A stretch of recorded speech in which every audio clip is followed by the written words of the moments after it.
여러분, 평안하십니까? 오늘도 하나님의 말씀 앞에 나아온 여러분을 진심으로 환영합니다. 오늘 우리는 창세기 38장 말씀을 통해 하나님께서 어떻게 실패한 인간들을 사용하시는지, 그리고 어려운 상황 속에서도 신실하게 살아가는 믿음이 어떤 결과를 가져오는지 함께 살펴보겠습니다. 이 말씀들은 우리에게 매우 현실적이고 솔직한 이야기들을 들려줍니다.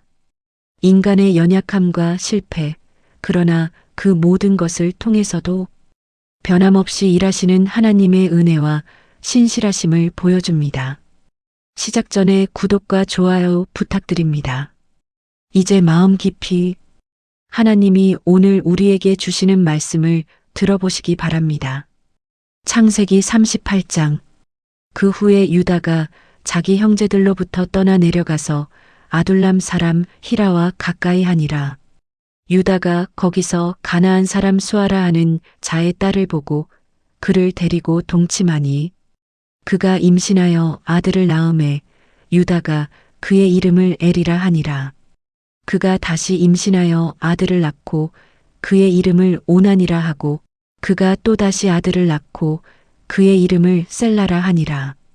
그가 셀라를 낳을 때에 유다는 거십에 있었더라.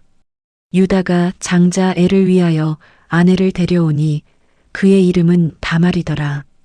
유다의 장자 엘이 여호와가 보시기에 악함으로 여호와께서 그를 죽이신지라. 유다가 오난에게 이르되 내 형수에게로 들어가서 남편의 아우된 본분을 행하여 내 형을 위하여 씨가 있게 하라. 오난이 그 씨가 자기 것이 되지 않을 줄 알므로 형수에게 들어갔을 때에 그의 형에게 씨를 주지 아니하려고 땅에 설정하매 그 일이 여호와가 보시기에 악함으로 여호와께서 그도 죽이시니 유다가 그의 며느리 다말에게 이르되 수절하고 내 아버지 집에 있어 내 아들 셀라가 장성하기를 기다리라 하니 셀라도 그 형들 같이 죽을까 염려함이라. 다말이 가서 그의 아버지 집에 있으니라. 얼마 후에 유다의 아내 수아의 딸이 죽은지라. 유다가 위로를 받은 후에 그의 친구 아둘람 사람 히라와 함께 딥나로 올라가서 자기의 양털 깎는 자에게 이르렀더니 어떤 사람이 다말에게 말하되 내 시아버지가 자기의 양털을 깎으려고 딥나에 올라왔다 한지라. 그가 그 과부의 의복을 벗고 너울로 얼굴을 가리고 몸을 휩싸고 딥나 길곁 에나임 문에 앉으니 이는 셀라가 장성함을 보았어도 자기를 그의 아내로 주지 않음으로 말미암음이라. 그가 얼굴을 가리었으므로 유다가 그를 보고 창녀로 여겨 길 곁으로 그에게 나아가 이르되 청하건대 나로 내게 들어가게 하라 하니 그의 며느리인 줄을 알지 못하였음이라. 그가 이르되 당신이 무엇을 주고 내게 들어오려느냐? 유다가 이르되 내가 내 떼에서 염소 새끼를 주리라.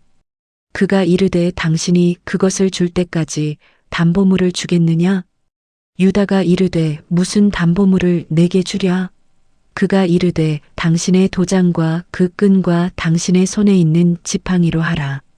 유다가 그것들을 그에게 주고 그에게로 들어갔더니 그가 유다로 말미암아 임신하였더라. 그가 일어나 떠나가서 그 너울을 벗고 과부의 의복을 도로 입으니라. 유다가 그 친구 아둘람 사람의 손에 부탁하여 염소 새끼를 보내고 그 여인의 손에서 담보물을 찾으려 하였으나 그가 그 여인을 찾지 못한지라. 그가 그곳 사람에게 물어 이르되 길곁 에나임에 있던 창녀가 어디 있느냐? 그들이 이르되 여기는 창녀가 없느니라. 그가 유다에게로 돌아와 이르되 내가 그를 찾지 못하였고 그곳 사람도 이르기를 거기에는 창녀가 없다 하더이다 하더라. 유다가 이르되 그로 그것을 가지게 두라. 우리가 부끄러움을 당할까 하노라. 내가 이 염소 새끼를 보냈으나 그대가 그를 찾지 못하였느니라. 석 달쯤 후에 어떤 사람이 유다에게 일러 말하되 내 며느리 다말이 행음하였고 그 행음함으로 말미암아 임신하였느니라. 유다가 이르되 그를 끌어내어 불사르라. 여인이 끌려나갈 때에 사람을 보내어 시아버지에게 이르되 이 물건 임자로 말미암아 임신하였나이다. 청하건대 보소서 이 도장과 그 끈과 지팡이가 누구의 것이니까? 한지라. 유다가 그것들을 알아보고 이르되 그는 나보다 옳도다. 내가 그를 내 아들 셀라에게 주지 아니하였음이로다 하고 다시는 그를 가까이 하지 아니하였더라. 해산할 때에 보니 쌍태라. 해산할 때에 손이 나오는지라. 산파가 이르되 이는 먼저 나온 자라 하고 홍색 실을 가져다가 그 손에 메었더니 그 손을 도로 들이며 그의 아우가 나오는지라.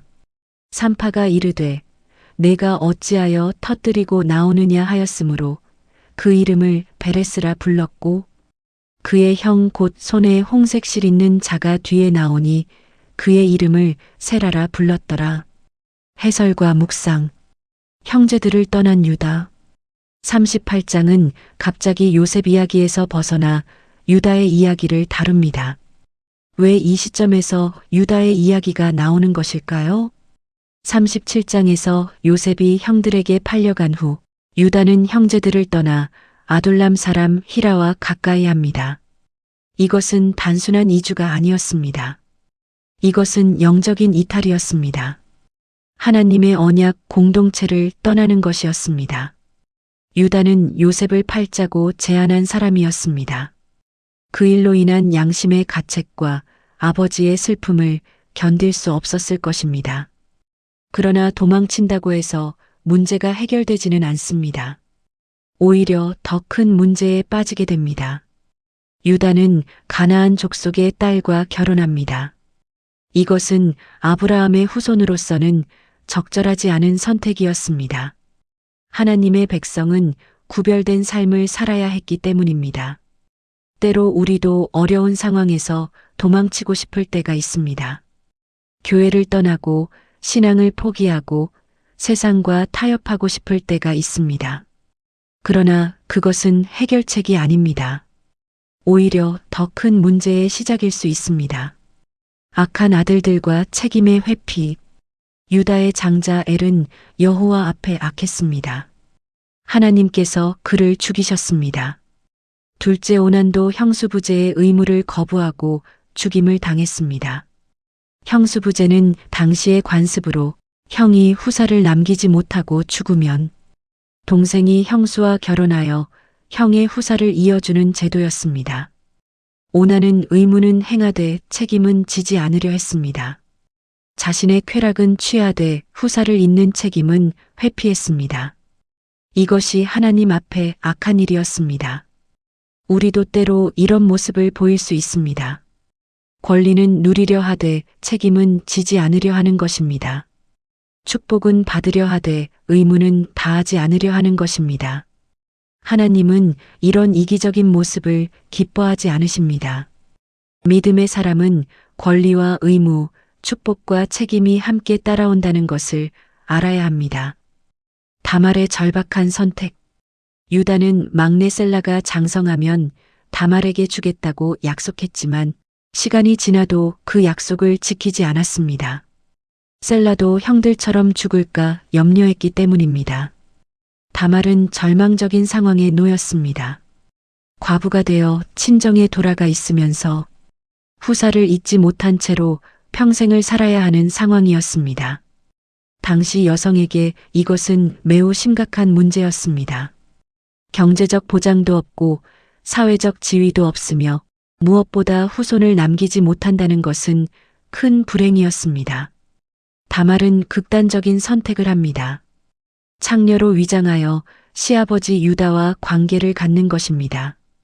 이것은 도덕적으로 문제가 있는 행동이었습니다.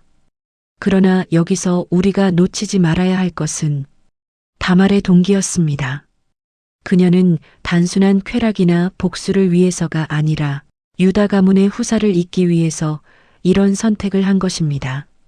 하나님은 때로 인간의 불완전한 선택까지도 사용하여 당신의 계획을 이루어 가십니다. 유다의 위선과 회개. 유다는 다말을 창녀로 여기고 관계를 가졌습니다.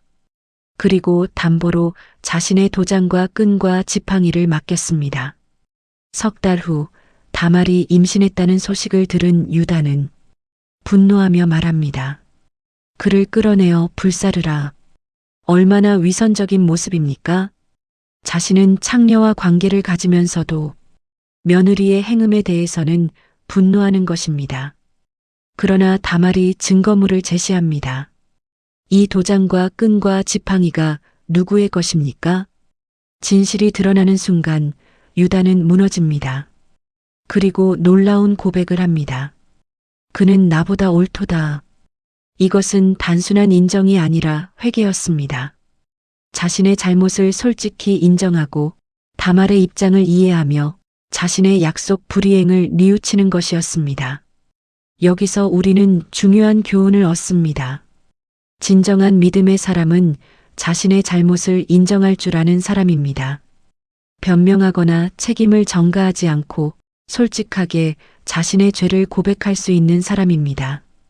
하나님의 주권적 계획. 다말은 쌍둥이를 낳습니다. 베레스와 세라입니다. 놀랍게도 베레스는 나중에 유다 지파의 조상이 되고 다윗의 조상이 되며 결국 예수 그리스도의 조상이 됩니다. 이것은 우리에게 놀라운 진리를 보여줍니다. 하나님은 인간의 실패와 연약함까지도 사용하여 당신의 구원 계획을 이루어 가신다는 것입니다.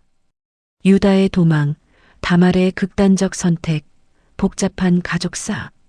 이 모든 것이 인간적으로는 문제투성이었지만 하나님은 이것을 통해서도 구원의 역사를 진행시키셨습니다.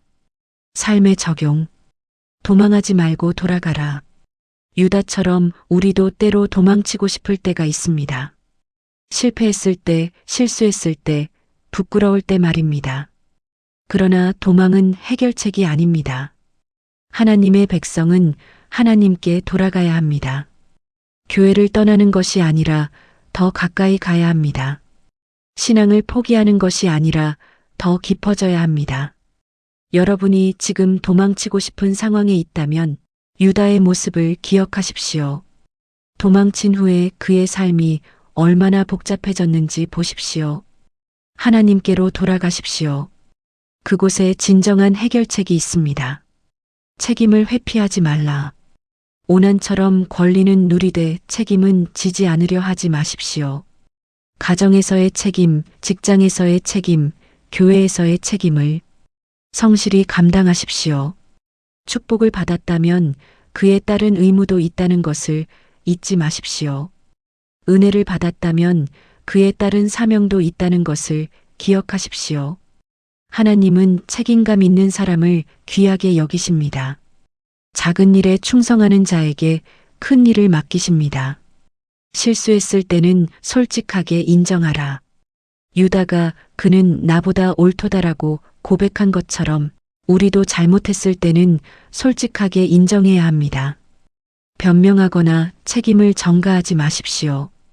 다른 사람을 탓하거나 상황을 원망하지 마십시오. 솔직한 회개가 회복의 시작입니다. 겸손한 고백이 새로운 출발의 문을 엽니다. 여러분이 지금 인정하기 어려운 잘못이 있다면 오늘 하나님 앞에 솔직히 고백하십시오. 하나님은 회개하는 자를 받아주십니다. 하나님의 주권을 신뢰하라. 38장의 복잡한 이야기가 결국 구원의 역사로 이어진 것처럼 우리 인생의 복잡한 상황들도 하나님의 선한 계획 안에 있습니다. 지금 이해할 수 없는 일들이 일어나더라도 하나님의 주권을 신뢰하십시오. 우리의 실패까지도 하나님은 사용하실 수 있습니다. 우리의 연약함까지도 하나님의 영광을 드러낼 수 있습니다. 하나님의 계획은 완전합니다. 우리가 보지 못하는 것까지 하나님은 보고 계십니다. 사랑하는 여러분, 오늘 창세기 38장의 말씀을 통해 하나님께서는 우리에게 큰 위로를 주십니다. 우리가 완벽하지 않아도 실패하고 넘어져도 하나님은 우리를 포기하지 않으신다는 것입니다. 오히려 우리의 실패와 회개까지도 사용하여 당신의 놀라운 구원 계획을 이루어 가십니다. 유다가 그는 나보다 옳도다라고 고백했을 때 그의 인생에 새로운 장이 열렸습니다. 여러분도 오늘 솔직한 고백과 회개로 새로운 시작을 하시기 바랍니다. 하나님의 은혜와 평강이 여러분과 함께 하시기를 축복합니다. 다음 영상에서는 창세기 39장 요셉의 신실함에 대해 함께 나누겠습니다. 감사합니다.